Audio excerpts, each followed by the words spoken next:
Hello and welcome to the show today. My guest is a machinima director and actor. Let's go to a clip now to see a piece of his work. Hot soup. Don't throw a Molotov, alright.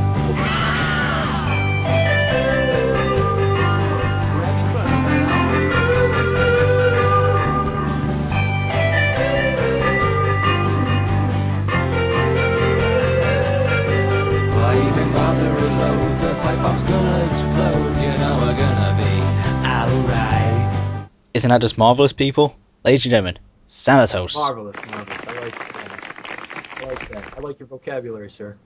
Thank you very much. And thank you for coming on the show. No problem. What's up? First things first, of course, what got you into machinima? Well, it started all the way back in, I think it was 2003, 2004, when Red vs. Blue just hit the scene. They had about 7 or 8 episodes up, and my buddy Steve, who you all know has worked closely with me on a number of video projects, showed me this. We watched all 7 or 8 episodes in succession, and right then I had found my calling. Because before that, like, I've always wanted to create something, whether it be what I was doing at the time was I was playing a lot of RTS games and trying to make scenarios out of their map editors, and I tried to make these really complex things, but I felt too restricted. And then basically I saw this, where it's you make a video about whatever the hell you want, you can write it, you can film it, you can voice act it, you have this free palette, and basically after I saw Red vs. Blue, I became hooked.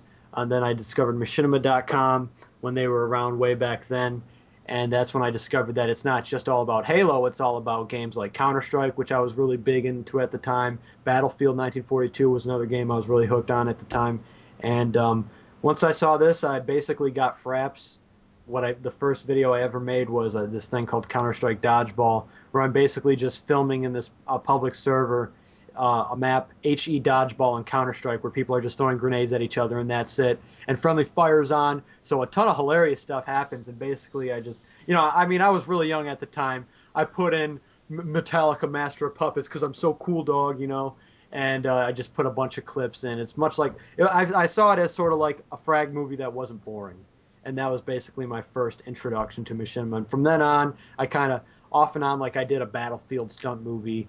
And then basically once I started associating with the JS group that still is around now, that's when we started making the machinimas that you see today. Now, a majority of your films now all take place in like the Source Engine and Garry's Mod and Half-Life. What attracted you to that game in particular? Well, first would have to be my absolute love for Counter-Strike. I was so, like, I played that game to death. I played it competitively. I played it for fun. I used to frequent a Nipper map server, and I was hooked on this game for the longest time. And so when I had discovered a guy by the name of Daniel Fromm, he made Militia 2, which is like this, supposed to be like this melodramatic, really serious Counter-Strike drama movie. I discovered the Chipmunk Ninjas. They made this hilarious commercial in Counter-Strike called Packet Loss, and basically I knew that since Counter-Strike was my big game at the time, and these people were making these hilarious products, that I wanted to stick to the Half-Life engine. Now, when it comes to Garry's Mod machinima, there's like so many things that people say are like good things and bad things. For you, what is like one of the biggest problems when trying to make a Garry's Mod movie? Ooh, I would say getting the cooperation of everybody. We have a couple of people who like to take part in critiquing like the writing and discussing how exactly a movie should play out. And it's kind of hard to translate your vision for a project to that other person. And so in the case of Counter-Strike for Kids, one of our biggest videos, our biggest smashes, like we had about 4 or 5 people constantly arguing changes about the video. Like, we should have this. No, we shouldn't have this. We should have this here instead of at the end. We should put a little something after the credits. Basically, it was this whole creative process between 4 or 5 people, and eventually we reached an agreement. And that was probably one of the only cases where I think everybody was absolutely happy with the final product. But yeah, one of the greatest challenges, given the nature of our work, the fact that everything is really fucking silly, is also why that when we're filming, a lot of people who have taken part in the filming like to deliberately mess up the shots just to be an asshole, I guess, and I have to learn to cope with that. Like, for example, in the first episode of the G-Man Squad, when we were filming all the stuff, with the trip mines and boosting up onto the trip mines. The funniest thing that happened, I didn't even notice at the time because I was so annoyed and pissed off at how we were trying to get specific shots, but it just wasn't working at all. And that was when HK, who also does the voice of Clyde, he does this thing where he just jumps down from the sky. There's this stairway of 4 trip mines, and he goes, "Wee!" And it's the most ridiculous thing I'd ever heard him say at this point. Like, I didn't realize he could sound so funny. And basically what happens is he somehow miraculously fit, or the game glitched. He basically got past this wall of mines, and then he just goes, "Whoa, did you see that?" And then somebody comes down, and there's this giant explosion, and 3 people die. I was so frustrated at the time over the fact that we couldn't get this other shot that we were looking for at the time that I completely didn't notice this happening until after I looked back at the demo. I saw that this happened. I was like, oh my god. I must have laughed for about 5-10 minutes straight. So I guess it's just a matter of getting everybody to work together as a team, because one of the benefits to machinima is obviously all you need is a computer, but at the same time, like, live action is nicer because you have everyone there in person. You're not dealing with lag. You're not dealing with inconsistencies of internet connections. You're not dealing with people having problems with games. It's just, I would say getting everybody on the same page is always the hardest thing. But I'm so grateful that we've had people who are so willing and anxious and have fun basically helping out. Now, you mentioned your group of friends, so the what do you call yourself, the JS Syndicate, or? Yeah, the Yanis Syndicate. It's basically from GoldenEye. That's how we started. A lot of our people met on the GoldenEye source mod forums, and basically we kind of went from that into this machinima group. Basically all we do is we hang out in Ventrilo, we make videos, we play video games, and we get on every now and then. And we've had a really consistent, I guess, inner workings of about 10-20 people that come in and out of the event on a regular basis. Neat. Now, one thing that everyone's noticed that you have actually became a part of the Machinima Directors Program. Indeed.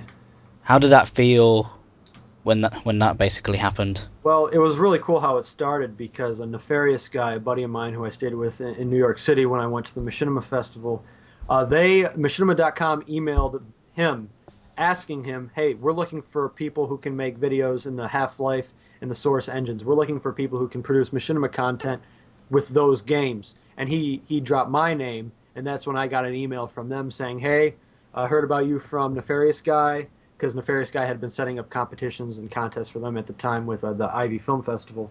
And basically he dropped my name. They got in touch with me. We made it happen, and I was all for the idea because I knew I was going to have more of an audience. I knew I wasn't going to be restricted to making 2-part videos if I have a video that's longer than 10 minutes. And it basically was a hobby that became sort of a job, and I couldn't have been happier with that. Now, as Machinima Director yourself, there are so many machinimas out there.